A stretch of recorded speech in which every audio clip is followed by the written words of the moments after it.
Sharda recording studio Katihar Sameli Chandni Chowk चौराहा। जाने कहो न मरले बान रोजा बेचल मौगा पान।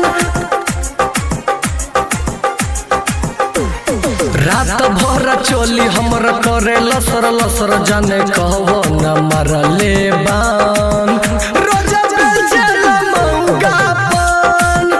जाने कहो न मरले बान रोजा बेचल मौगा पान। रात भर चोली हमर करे लसर लसर। जाने कहबो न मरले बान रोजा बेचल मौगा पान।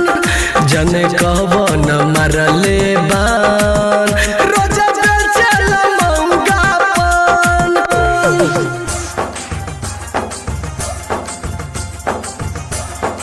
शारदा रिकॉर्डिंग स्टूडियो कटिहार समेली चांदनी चौक चौराहा।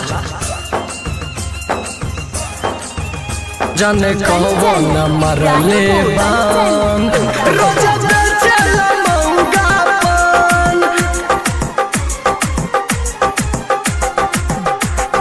दहिया पे लोहिया चलाई के मारे छो वॉल्यूम बढ़ाई के। ठंडी में किल्ली लगाई के उठे छो मर्द के किली।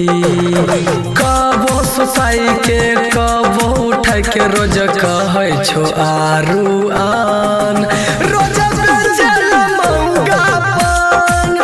जाने कहबो न मरकबान रोजा बेचल मौगा पान। शारदा रिकॉर्डिंग स्टूडियो कटिहार समेली चांदनी चौक चौराहा। जाने कहबो न मरले बान रोजा बेचल मौगा पान। राजेश यादव कहो विजय बिहारी सहो। चौदर में गदर मचाई के कैसे के सही नीरज सैया। कहो 10 ले कहो 20 के जो कवन मर कहू हमारा बान रोजा बेचल मौगा पान। जन कहबो न मर कौबान रोजा बेचल मौगा पान।